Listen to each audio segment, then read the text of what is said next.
Hi, I'm Kate and I make junk journals. And today, not only are we gonna make a book cover out of a cereal box, but we're gonna turn it into a fold out file cover. So lately I've been really into making covers and I've started several different covers, and maybe it's just a break from doing pages, I don't know, but I kind of do whatever I feel like doing. And that's the best part of crafting, just do whatever the heck you want. So yeah, we're gonna start with a cereal box. I'm gonna show you something that I love to do. This is actually something I came up with like early on when I started junk journaling. It's really fun. And how I came up with this is I joined a swap group where we made a folio fold out stuffed with ephemera. I think it was in the Junk Journal Junkies Facebook group. Anyway, so I kind of looked up how to make some kind of folio that I could make for this swap. And I really liked the idea of taking file folders and creating something that folds out. So I incorporated that concept into the covers and it was really fun. And this is kind of my first launch into me trying to add more layers and interaction in my junk journals. So it's near and dear to my heart. I love doing this. And like everything, you can use it with any material and any style, and it's really versatile. So let's get crafting. I have this Cheerio box that I'm going to turn into a cover, and I really like it because the width of this is actually perfect for a spine. It is 2 inches. So this is just a little 8.9 ounce box, so it's smaller than the big family one that I usually get. And I like it when I already like the spine width because then we don't have to cut and alter and change and glue that. If you want to see how I adjust the spine, then you can check out my other video where I made a cover out of a cereal box. And that time I did cut this down and adjust it, so you can see that there. So half of our work is already done for us. And by half, I mean like a tiny bit. But every bit helps. So to get started, I'm just gonna cut this down. There's always a side that's glued together, and that's the side I'm gonna cut. Or you could just even rip it, look at that. Oops, yeah, that's why you should probably just cut it. Okay. So I'm gonna make this cover for a 5x7. So I'm just gonna kind of cut one side down a little bit, and then just cut out the excess on this side. Okay, and now I'm just going to try to get the side I just cut to be slightly level. By slightly, I mean as best as I possibly can. And I want to give myself a little buffer. I don't want to make it exactly 5x7 or my pages will probably peek out a little bit. So I'm going to give myself a 1/4 inch. So make it 7 1/4.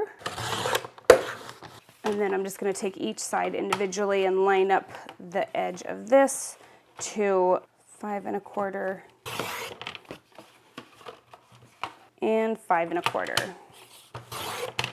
And boom, cover, done. All you need to do is decorate it, reinforce it, make it beautiful.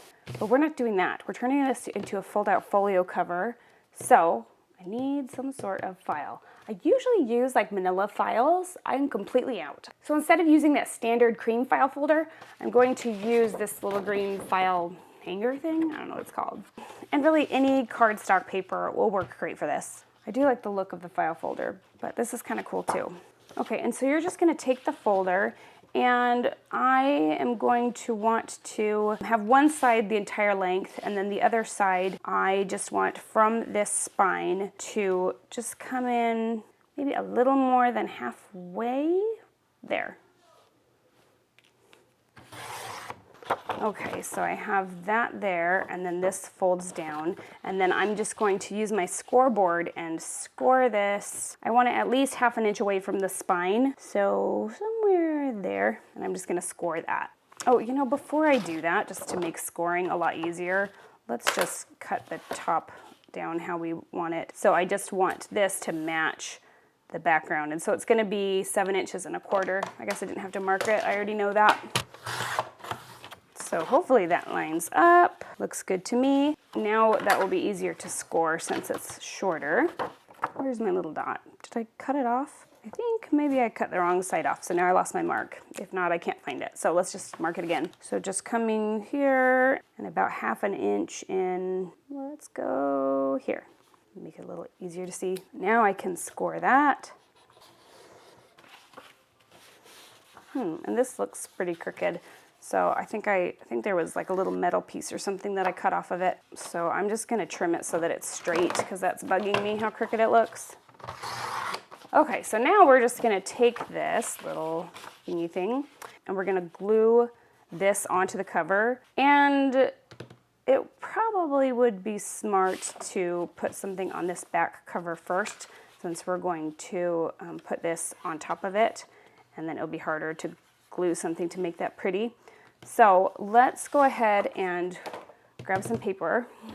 I'm just gonna grab some music paper for this. So I know I'm gonna want this to be 7 1/4 inches tall. And I only need it to go as far as this. So just making sure it just goes a little past there, so somewhere in there. And I'm just gonna take my Beacon 3-in-1 glue and get it all over the back of this. It's kind of a thin layer, but good coverage so that it's kind of all over the place. And I'll stick this right there. And now we can go ahead and add this on there. And we will, of course, turn it into a pocket. Now we can either put the pocket this way and have something pull out on the inside, or you can have a pocket here and have like a little tab thing that pulls out. This is another cover that I just made, and it's flat, it's not a folio fold out, but I made pockets within the cover right here. So it's kind of fun to have in the cover, to have some interactive hidden things. So since there's already a lot that's going to be happening in here, let's go ahead and make that an outside pocket, because that's kind of fun. So I'm going to glue it on these 3 edges.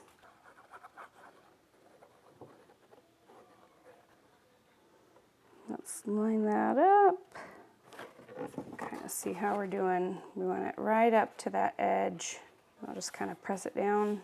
Okay, and now you have all this fun stuff to play with right in the beginning of your book.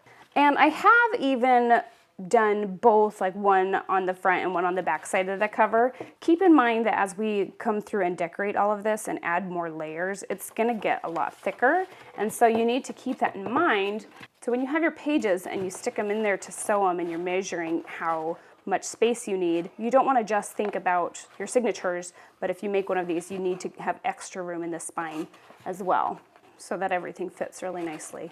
So something else that's kind of fun is if you have one kind of go out and then you do something else on the other side that flips up. So let's go ahead and make one of those. I'm just gonna grab another one of these same green things, and I'm just gonna cut this down to be about 1/2 inch away from that spine. There are several ways that we could do this.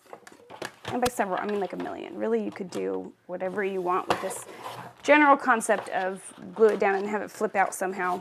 What I'm gonna do is kind of look at how much taller this is, and I probably only want it to come down maybe 1/4 inch above. And then I'm going to mark where the top of that edge will be and score it. And then I'm gonna just glue this whole little strip on the top.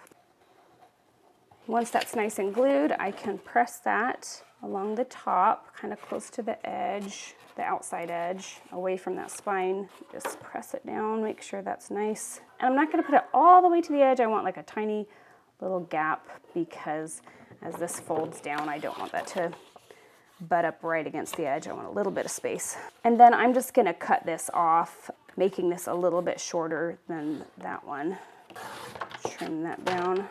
And then that will kind of fold like that. So then we have kind of 2 little extra surprises besides what we do in our signature. And I'm just gonna use like the same ideas that I do on my pages and just do them on those. So they're just like kind of like little extra bonus pages.